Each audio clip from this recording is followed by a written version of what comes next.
Hello guys, welcome. And we are on the 12th game, and this game is one of the masterpieces of Kasparov and Anatoly Karpov.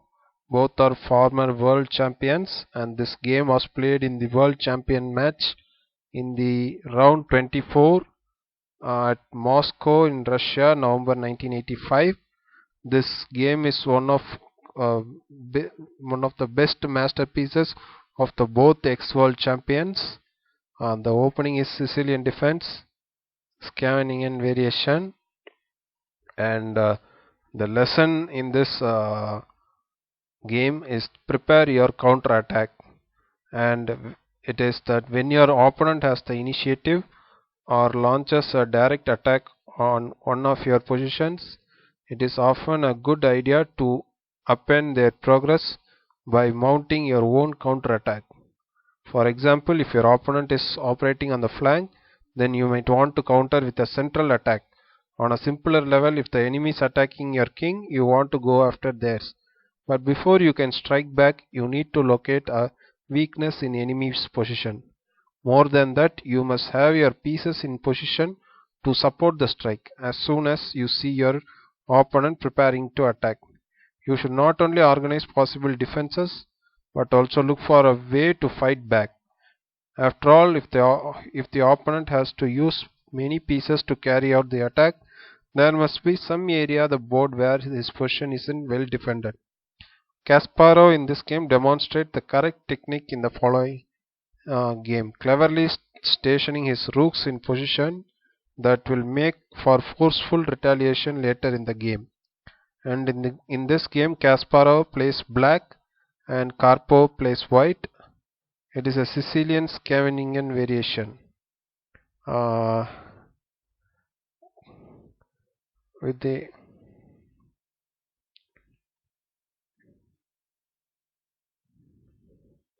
and this game goes as e4 and c5, knight f3, d6, uh, d4, cd4, knight d4, and knight f6, knight c3, a6. Kasparov has been a fan of the Najdorf and Scandinavian variation for many years. Here he chooses the Najdorf to start, but after Karpov's reply, he slides back into the Scandinavian territory. Bishop e2, e6. The Najdorf variation would have been maintained with e5. If black chooses e6 instead, we are in a classical Scandinavian variation. Uh, this opening was named after the Dutch town where the plan was introduced over a half century earlier. Black avoids any immediate confrontation in the center and chooses instead to quickly develop his forces. He will confront the white's army later. Castles, bishop e7, f4, castles and king h1. This is a typical plan for white.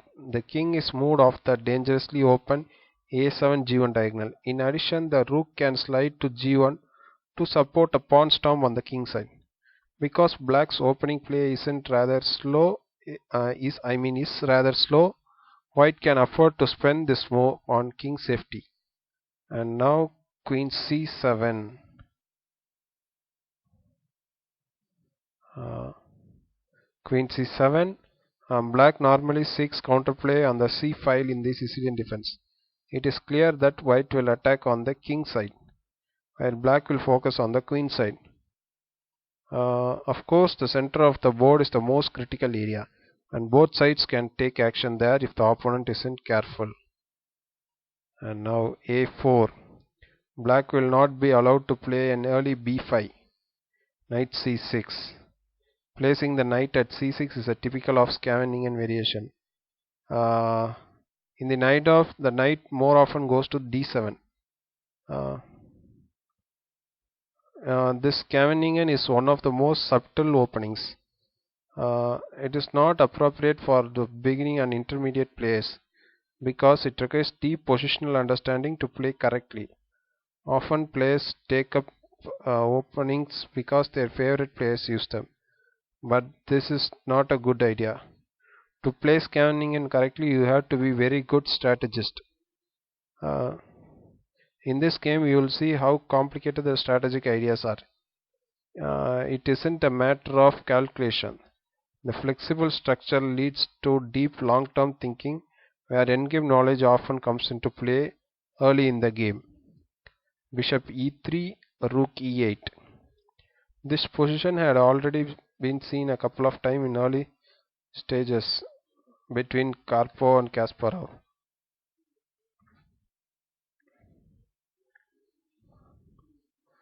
And this game turned into a battle of opening preparation. Bishop f3. Uh, the bishop stands well on the long diagonal and offers the king extra protection. Rook b8, queen d2, bishop d7, knight b3, b6, g4. Karpov unveils his prepared strategy and tips his aggressive intention.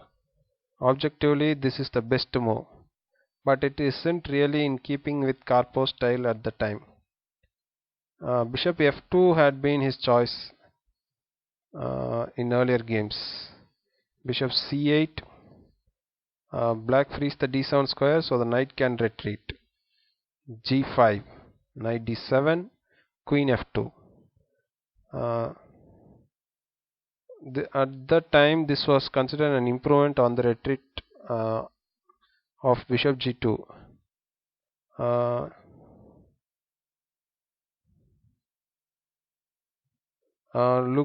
but moving the bishop to g2 uh, is in favor, but both the moves are still common. Bishop f8, bishop g2, bishop b7. It was standard for black to try to maneuver a knight to c4. Kasparov uses a different plan where b4 will be the target square. At the same time, he keeps an eye on the king side, where white's attack will gain steam after a pawn advance to f5. Rook a d1, g6. Uh, Now bishop c1. Uh, Karpov thought for 45 minutes and he came up with this plan. Retreating the bishop to c1 has the benefit of clearing the third rank so that the pieces can maneuver across it. This opens up many possible rook lifts. At the same time, the bishop defends the b pawn and stays out of the way, though it can quickly be redeployed on the king side if necessary. Rook bc8. Later, Kasparov regretted this move, and he suggested moving the knight to c5 as the correct play. Instead of this, Kasparov suggested knight c5, knight takes c5, after b takes c5, then rook d3, then knight to d4, and rook h3, and queen e7. Also,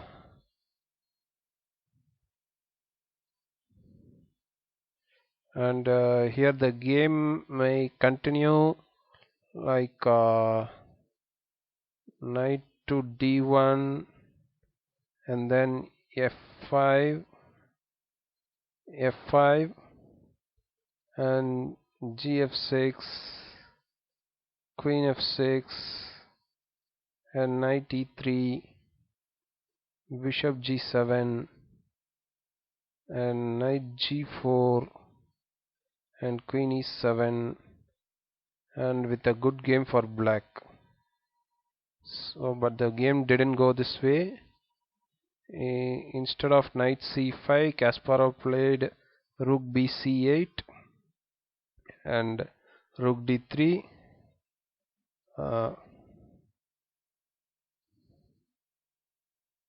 knight b4, rook h3, bishop g7,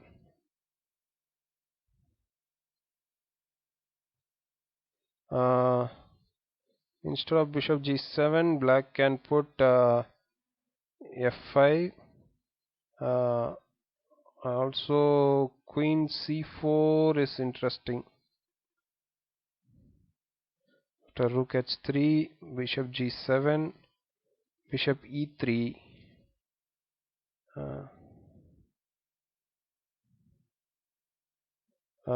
targeting the weak pawn at b6 is natural.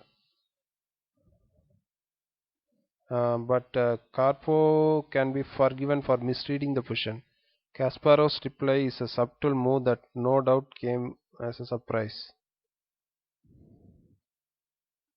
Uh, and here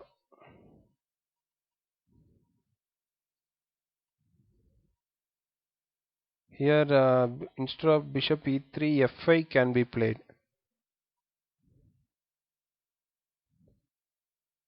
White has a promising attack after ef5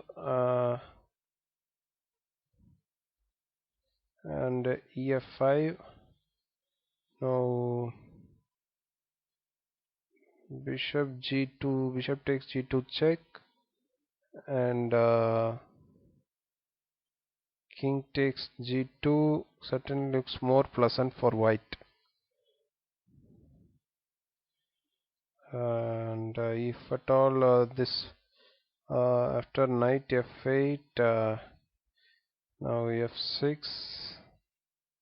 bishop h8 with the miserable bishop, but the game didn't go this way. Karpov played bishop e3, rook e7,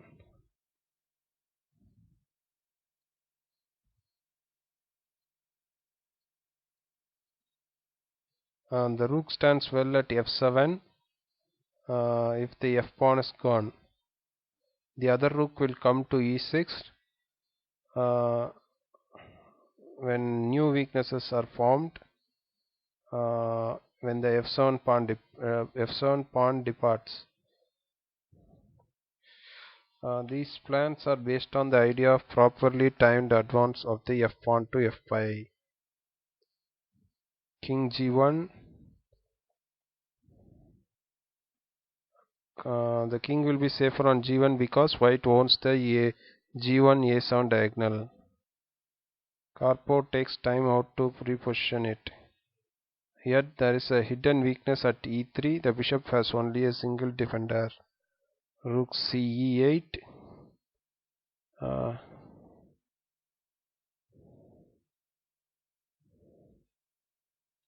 The double rooks can destroy the white's bishop if the pawns are exchanged and e file is opened. Rook d1, f5. Kasparov carries out his plan and the counterattack is underway. The f file will be opened on his terms. Gf6, knight f6, and Kasparov offers up the b pawn, not caring about the queen side when the f file is available. Now the picture has changed.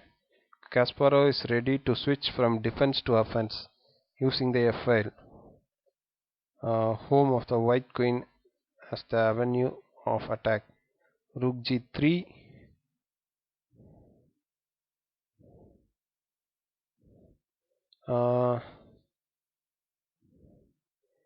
capturing the b6 pawn right away was correct.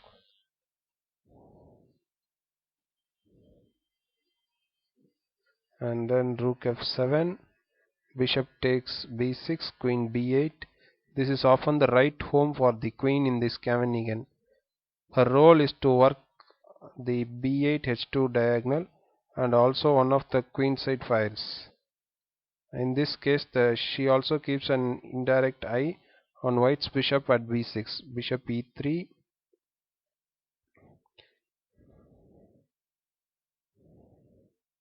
This is a sensible retreat. Knight h5, uh, rook g4,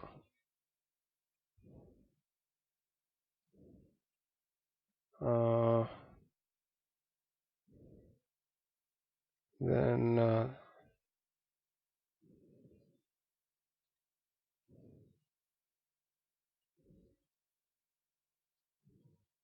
knight f6, rook h4,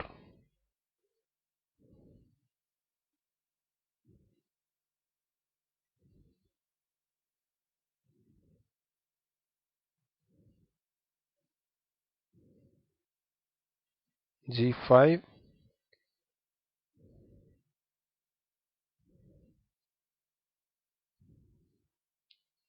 and Kasparov correctly realized that lines would open up leading to white's king.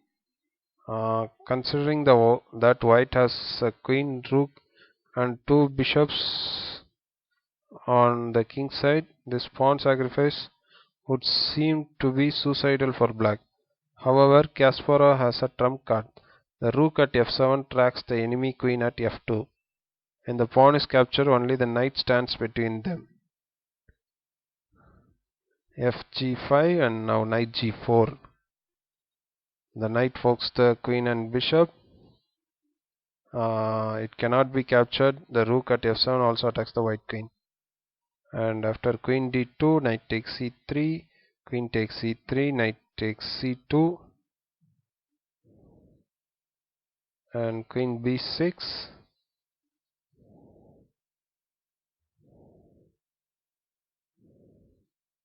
and now bishop a8.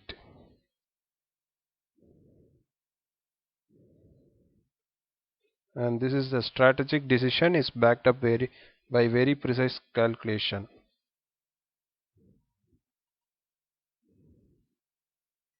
Rook takes d6. This is a blunder that loses a piece. Here instead now after rook takes b6, now rook b7. The knight on b3 is lost. So instead white could have gone queen takes b8. After then queen takes b8, rook takes b8, and bishop h3.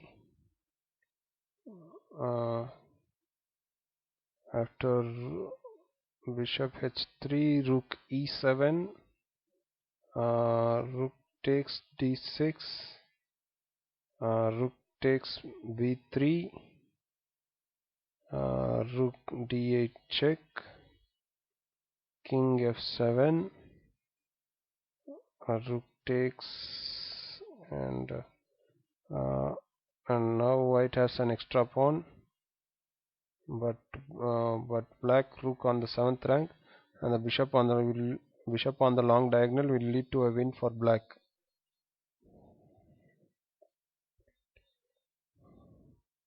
But Karpov makes a blunder of rook takes d6. Now rook b7, queen takes a6, rook takes b3.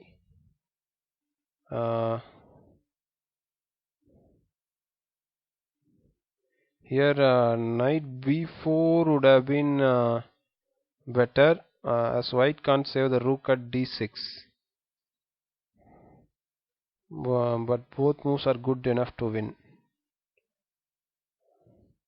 And rook takes e6, rook takes b2, queen c4, king h8, e5, hoping to get the queen to e4 or d3 to threaten checkmate at h7.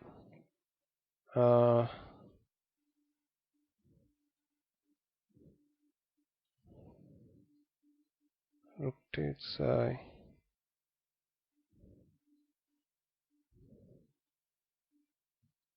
here instead rook takes e8, rook takes e8, queen takes e8, Rook takes e8, queen takes e8, e5, and knight e3, queen d3, and then rook takes g2 check, king h1, rook g4 is a simple win for black. So after e5, queen a7 check, uh, king h1, bishop takes g2 check, king takes g2, knight d4, knight d4 check, and now here Karpov resigned. The pawn at the rook at e6 is lost. In the end, black's distant attack from the queen side was more powerful than the two white rooks, which were in the neighborhood of the black's king. Okay guys, I hope you would have enjoyed this game. I surely enjoyed this game. It was a most dramatic match between Karpov and Kasparov in the final match of the World Championship.